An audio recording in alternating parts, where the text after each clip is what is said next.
Hello everyone and welcome on Be Successful, your favorite development channel. The place you always leave smarter than you came. Today we will talk about Web 3.0, the Internet of the future.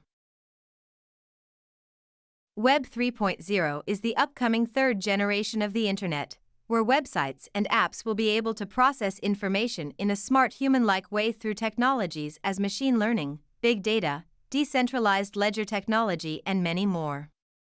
Web 3.0 was originally called the Semantic Web by World Wide Web inventor Tim Berners-Lee, and it was aimed at being a more autonomous, intelligent, and open Internet.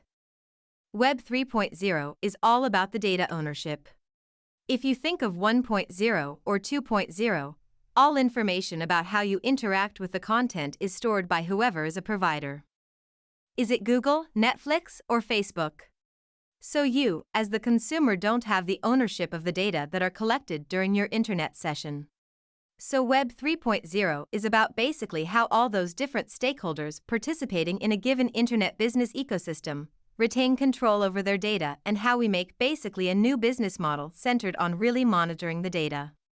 Go and check our social media channels from the video description and follow us in order to get the latest informations and news we post.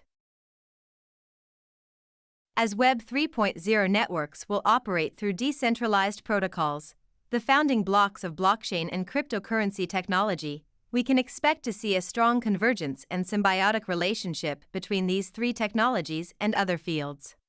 They will be interoperable, seamlessly integrated, automated through smart contracts and used to power anything from microtransactions in Africa, censorship-resistant P2P data file storage and sharing with applications like Filecoin, to completely changing every company conduct and operate their business.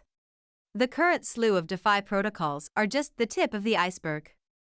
If you like this kind of content, please click the like button and help us to spread this to other people as well. Web 3.0 has not yet been implemented, so there is no solid definition.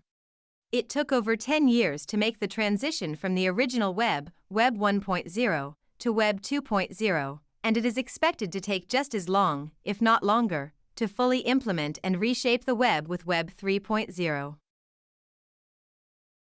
Thank you for listening.